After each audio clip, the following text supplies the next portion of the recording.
Patut tak kita ambil kerja-kerja sub kepada kontraktor utama? Okey, sebelum tu saya Datuk Aziz, coach untuk bisnes kontraktor anda. Alright, persoalan je.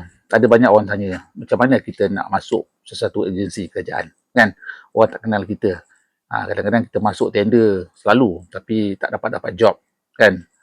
Jadi salah satu kaedahnya yang kita boleh gunakan lah untuk kita masuk atau memperkenalkan siapa kita di dalam agensi-agensi kerajaan ni ialah kita jadi sub kepada kontraktor yang dapat job-job kat situ, kan?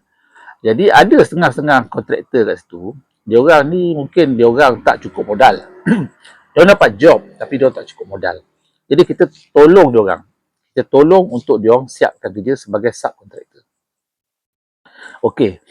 Kenapa benda ni bagus sebagai kamu nak memperkenalkan diri kamu? Sebab bila kamu jadi sub, yalah masa kamu buat kerja tu mungkin kamu tak cerita kat diorang lah, kamu sub. Tapi sebenarnya orang situ pun akan tahu yang kamu ni sub kepada main kontraktor.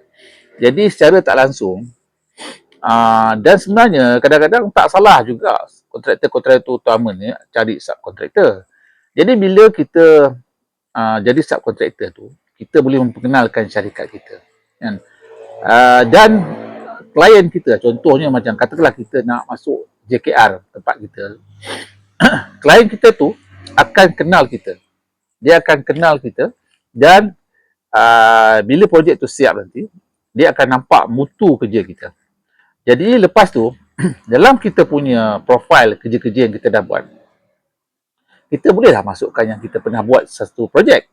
Contohnya lah, kalau kamu buat kerja-kerja bangunan di JKR kan, mungkin JKR yang kamu jadi sub tu di Seremban, contohnya kan. Tapi mungkin katakanlah di Kajang ada satu projek baru, bangunan juga kan.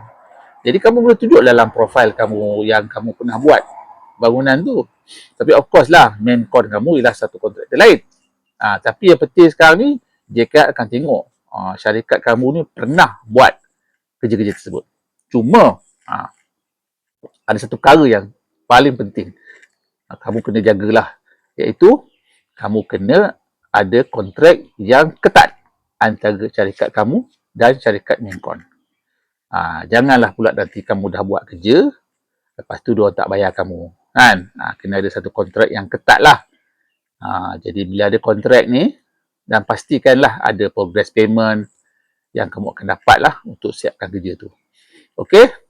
Dapat sesuatu, kongsi dengan rakan-rakan kontraktor anda, share dan follow saya lah.